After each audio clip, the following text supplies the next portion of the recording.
2,000 square meter may gate. May swimming pool. Pansarili lang, no? O reno na pudpudot. May kahit mainit, no? Ito puro kwarto to? Dalawang kwarto to. Sa gitna po may isang CR. Ay, so dalawang kwarto lang sa loob. Tapos dito po, ito po sa yung kwarto ng isang lola. Ito isang kwarto din to. Ang luwang, no?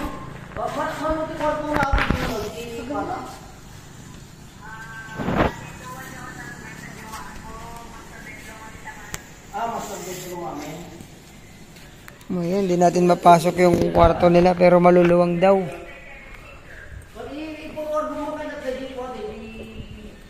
Damagin naman ng Manuriana, manang. Ito, may CR. CR. So, pansarili lang to. Hindi ito naka-open na for rent. Ito, may bahay din dito. Isang kwarto din yan.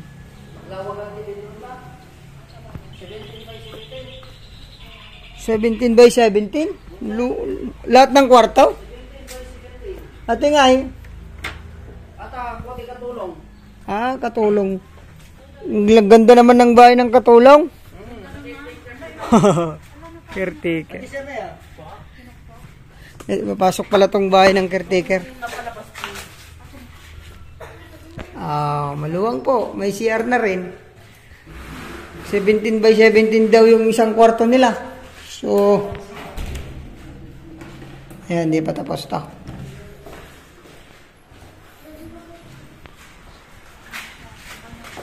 Ang daming prutas, ano? Langka.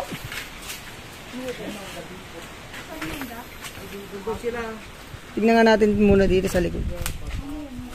Papaya. Wala pang hinog sa papaya. Ay, no, hinog. Ito, may space pa po dito sa likod. May mga duhat. Ganda, daming fruit bearing trees. Kalamansi.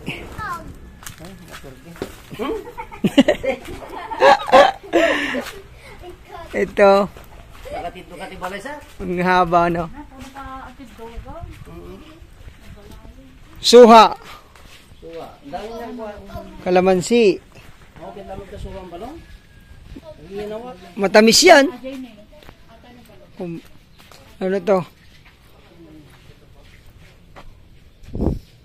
Daming prutas, mga mamsek. Kompleto na rin.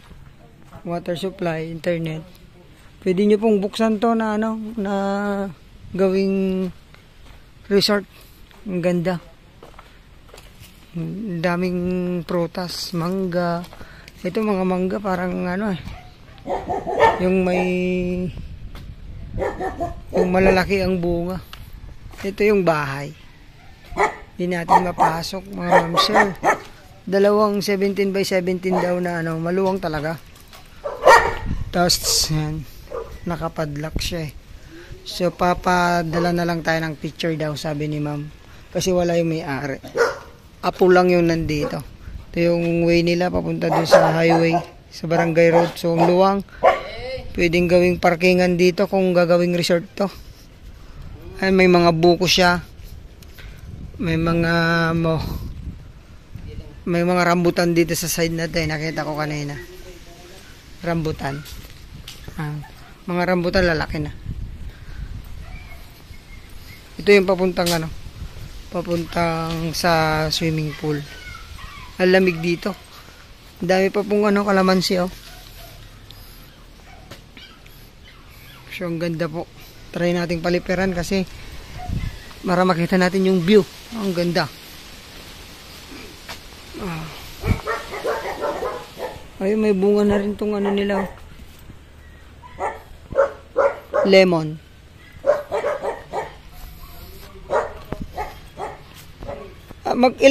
Ilan yung higit ng 2,000 kaya kuya? Lemon. 2,000 may get.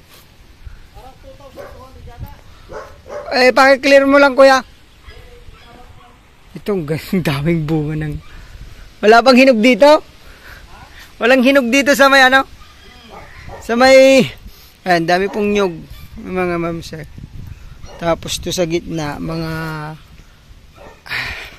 guyabano, tapos santol, tapos rambutan, tapos may mga kalamansi. Namumunga na yung mga nyug nila. Baka pwede tayong makahingi bago mabenta.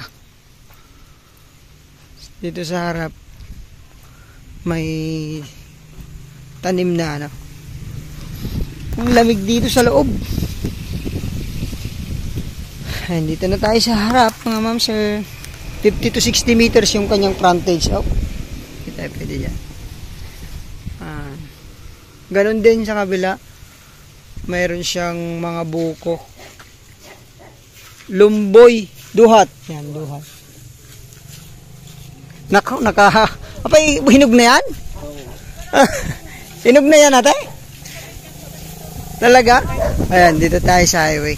Fully pinch mga ma'am sir. Napakaganda. Ayan padala na lang tayo kasi wala yung seller. Yung ganyang picture sa loob. Ayan. Very dito, napakahangin. Ang ganda ng tahimik pa. Kompleto, kuryente, internet, tubig, kompleto po. Ayan, bakod na bakod. So, house in lot with swimming pool and a lots of fruit bearing trees. Ayan. Dito sa bayan po ng Herona. 3 kilometers from town proper. Tapos 3 to 4 kilometers from Teplex exit.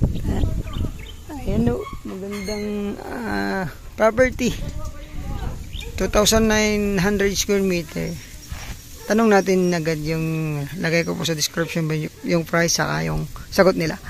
Thank you po. God bless sa ating lahat. Ingatan po kayo ng Panginoon.